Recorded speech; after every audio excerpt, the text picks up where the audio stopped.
Assalamualaikum warahmatullahi wabarakatuh. Kembali lagi bersama saya Ardi.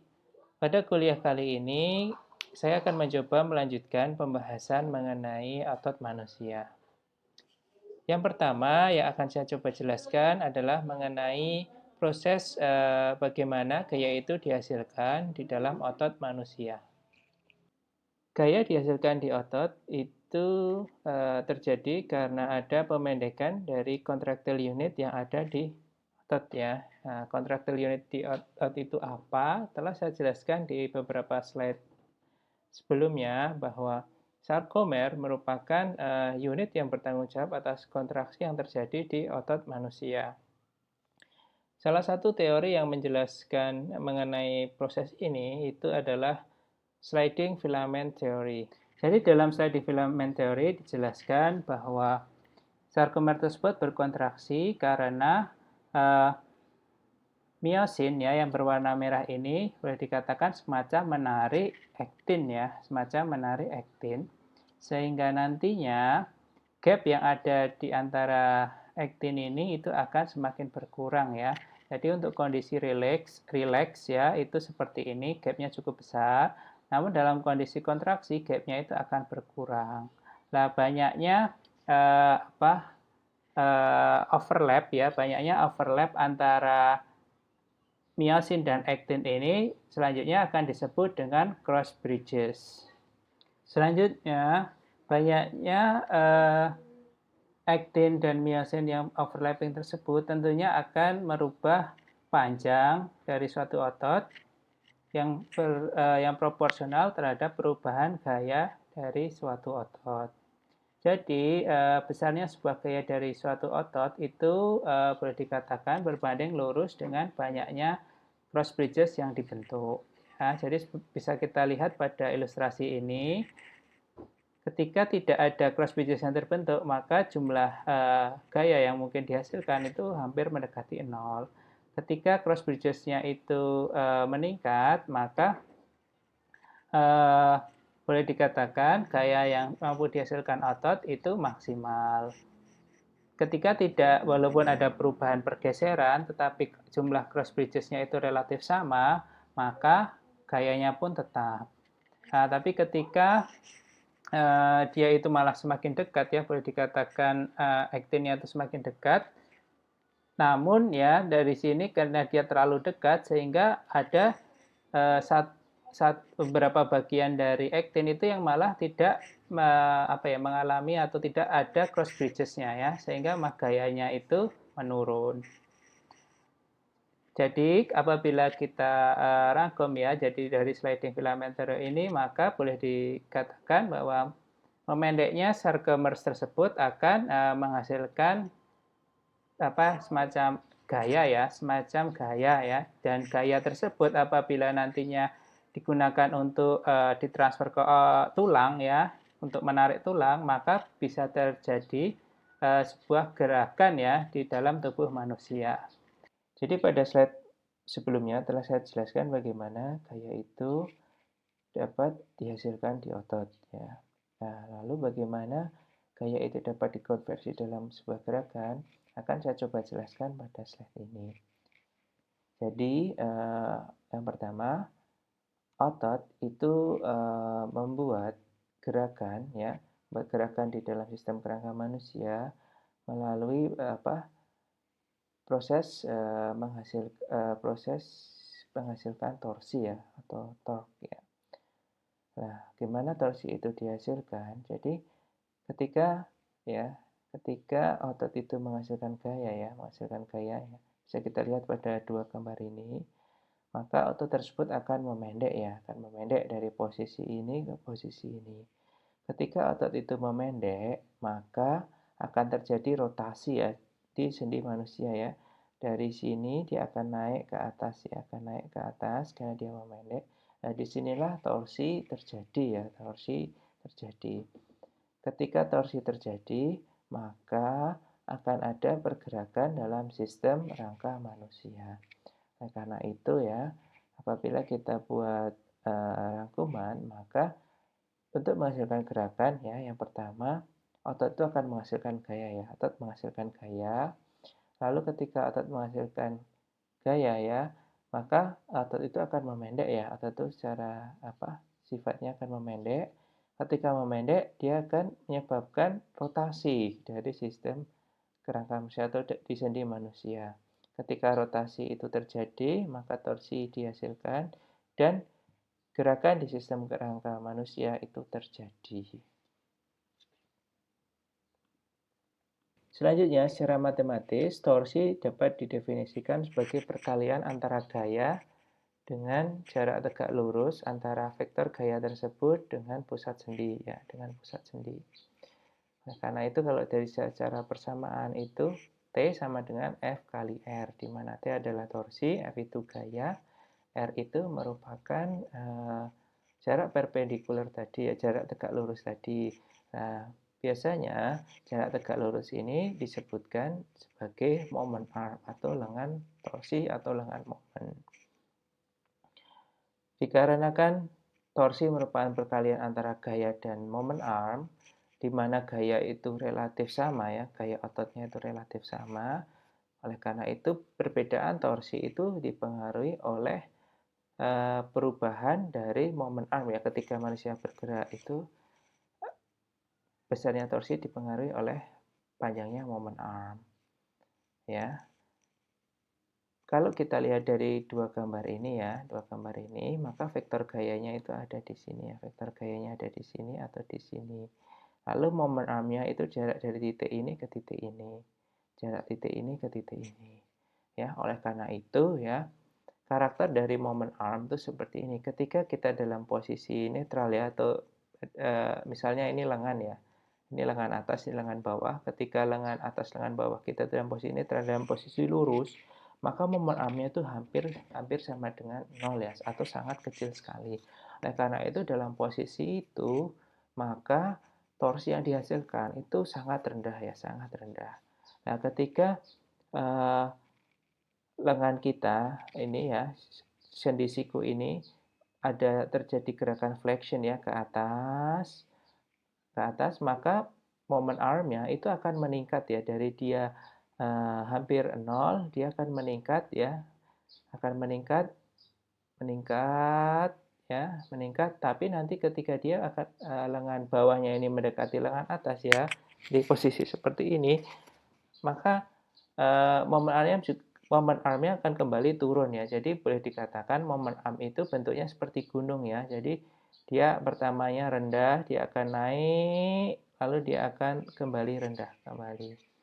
Nah, torsi maksimal itu dihasilkan biasanya di sekitar di tengah-tengah ya, di tengah-tengah.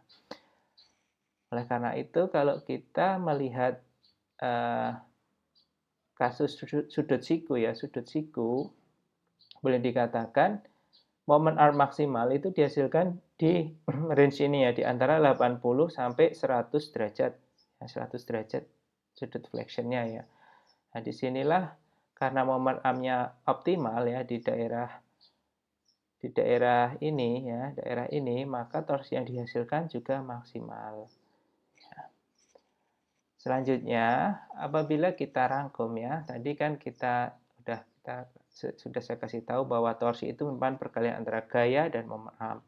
Karena itu besarnya torsi yang ada di tubuh manusia itu dipengaruhi yang pertama ya, moment arm jelas ya. Jadi semakin tinggi moment arm maka semakin tinggi torsi. Yang kedua gaya.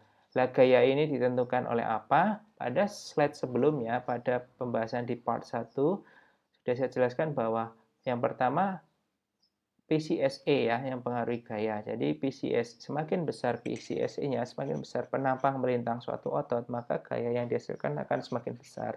Lalu yang kedua terkait dengan pennation angle. Jadi kalau sudut pennation-nya itu semakin mendekati 0, maka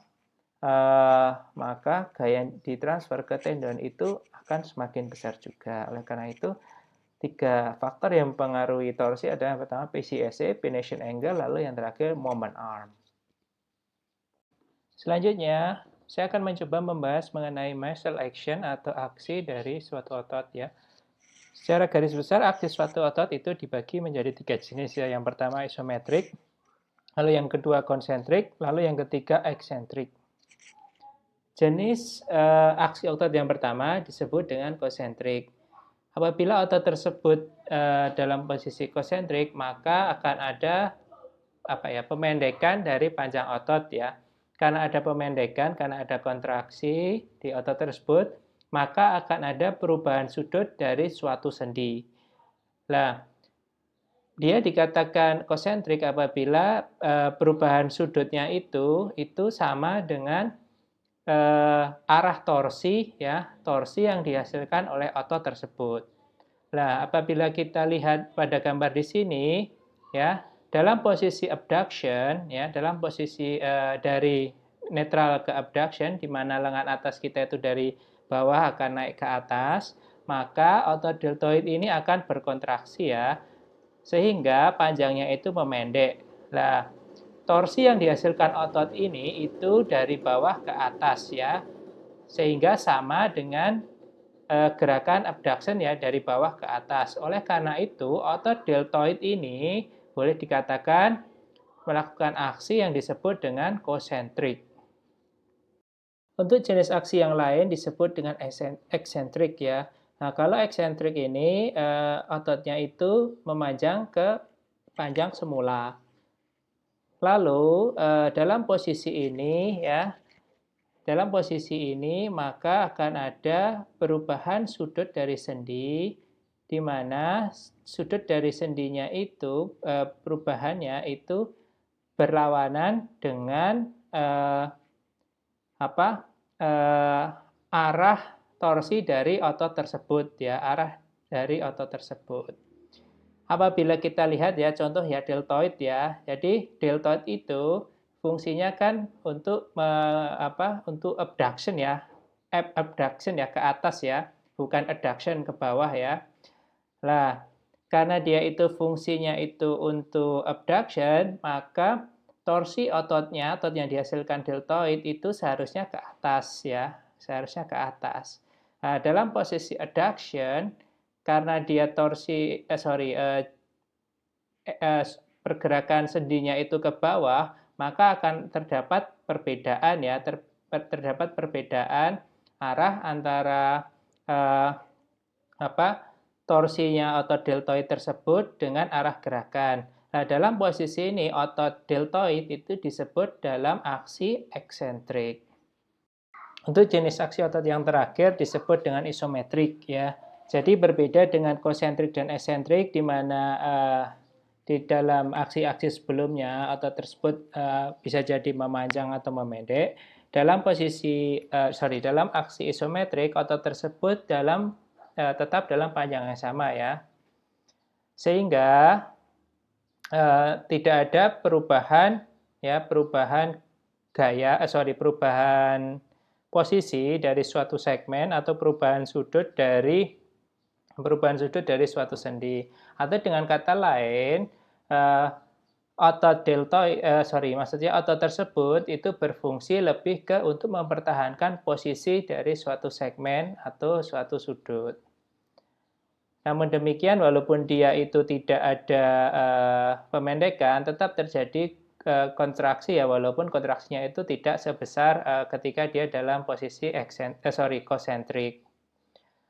Nah, apabila kita lihat di gambar ini ya, otot deltoid ini berfungsi untuk mempertahankan posisi segmen lengan atas agar dia tetap berada dalam posisi ini ya.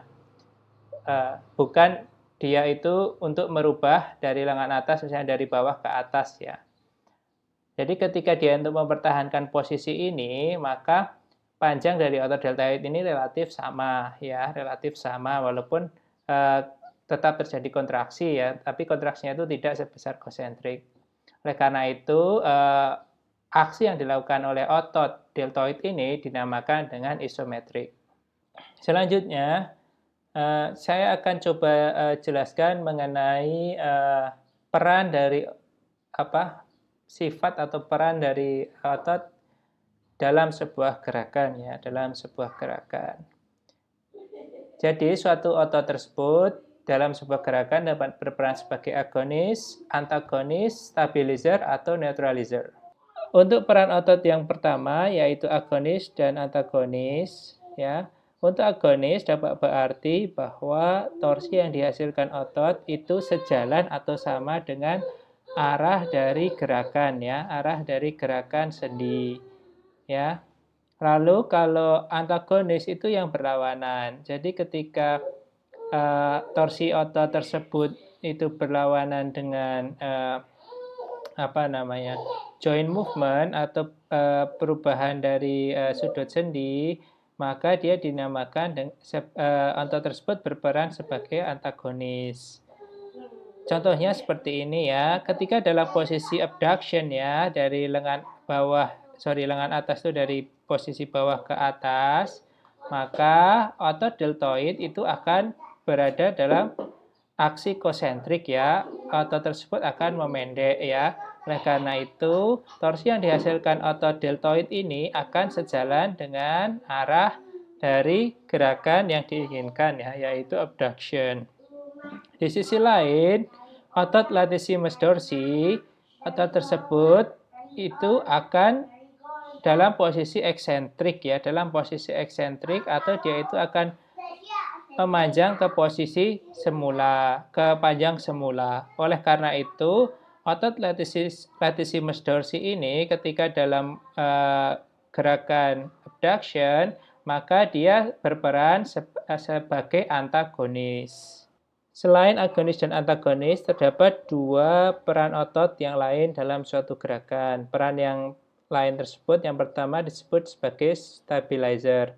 Jadi, dalam sebuah gerakan, tidak semua otot itu dapat bersifat agonis atau antagonis ya, di mana otot tersebut cenderung misalnya merubah posisi dari suatu segmen atau merubah sudut dari suatu sendi. Jadi ada otot-otot yang berfungsi sebagai stabilizer ya ketika otot lain bekerja. Selain itu ada juga otot yang berfungsi sebagai neutralizer. Jadi kalau di sini ada 1-2 otot yang bertugas untuk menghindari gerakan yang misalnya tidak perlu ketika otot tersebut itu sedang bekerja ya, ketika otot tersebut sedang bekerja.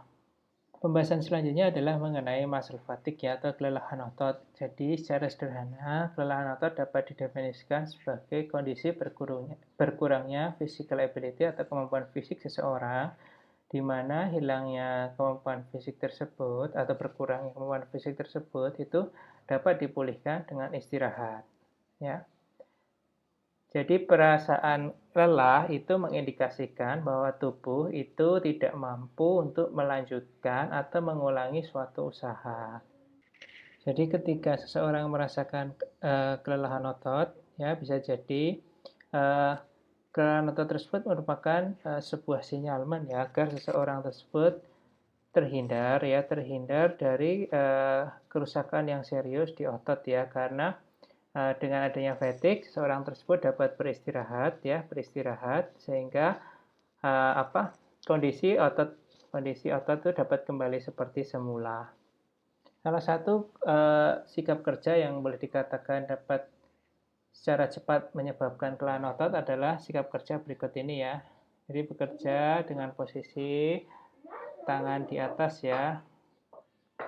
Nah, dalam posisi ini, apabila pekerjaan ini dilakukan dalam waktu yang cukup lama, maka akan dapat dirasakan kelelahan otot di leher dan di bahu ya. Namun apabila kita misalnya take a break ya, kita beristirahat sejenak, apabila kita sudah merasakan misalnya ada indikasi tangan kita lelah ya, tidak mampu melakukan aktivitas tersebut, maka nantinya ketika waktu istirahatnya cukup, maka kita akan bisa melakukan hal tersebut kembali. Jadi semakin besar usaha yang dilakukan oleh suatu otot, maka semakin pendek pula waktu yang dapat dilakukan oleh otot tersebut dalam rangka mempertahankan usaha yang dilakukan. Jadi grafik ini menjelaskan hubungan antara durasi dengan persentase usaha yang mampu dilakukan oleh otot ya. Jadi dari grafik ini dapat kita lihat bahwa apabila otot kita itu melakukan usaha sebesar 100%, maka otot tersebut hanya mampu melakukan usaha dalam waktu beberapa detik. Lalu apabila kita melakukan usaha sebesar 50% ya dari kemampuan otot kita, maka otot kita mampu melakukannya itu sekitar 1 menit. Nah, nantinya semakin berkurangnya persentase dari usaha tersebut, maka waktu yang diperlukan, waktu yang mampu dipertahankan oleh otot tersebut akan semakin lama. Oleh karena itu, apabila kita merancang sebuah pekerjaan yang melibatkan banyak aktivitas otot ya, usaha dari otot, maka sebaiknya kita itu merancang pekerjaan tersebut ya kurang dari 20% ya, kurang dari 20%, agar pekerja tersebut mampu mempertahankan posisi atau mampu bekerja dalam posisi tersebut dalam waktu yang lama tanpa terjadi kelelahan otot yang signifikan. Ya, saya rasa itu saja untuk perbedaan kita tentang otot manusia. Apabila ada pertanyaan, silahkan disampaikan melalui learning management system yang digunakan. Wabillahi taufiq wal hidayah. Wassalamualaikum warahmatullahi wabarakatuh.